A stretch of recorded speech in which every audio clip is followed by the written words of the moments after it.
بسم اللہ الرحمن الرحیم نحمده ونصلي على رسوله الكريم اما بعد اعوذ باللہ من الشیطان الرجیم بسم اللہ الرحمن الرحیم۔ محترم سامعین، ملک کے طول و عرض میں سیلاب کی تباہ کاریوں کی وجہ سے سینکڑوں افراد شہید ہو گئے ہیں، ہزاروں افراد بے گھر ہو گئے ہیں۔ صرف اللہ تعالیٰ کی رحمت سے ہی امید ہے۔ اللہ تعالیٰ ہمیں پریشانیوں سے اور مصیبتوں سے محفوظ فرما سکتے ہیں۔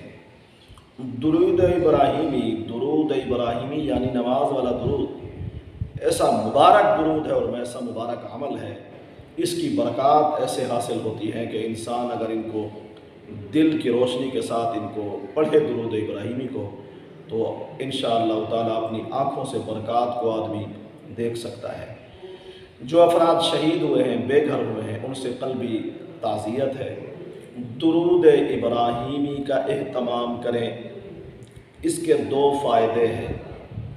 جو کچھ سیلاب کی وجہ سے ختم ہو گیا ہے، آپ نے کھو دیا ہے، اس درود ابراہیمی کی برکت سے اللہ تعالیٰ اس سے بہتر عطا فرما دیں گے، اور اسی درود ابراہیمی کی برکات سے اللہ تعالیٰ آنے والی مصیبتوں اور پریشانیوں سے بھی ہمیں محفوظ فرما لیں گے۔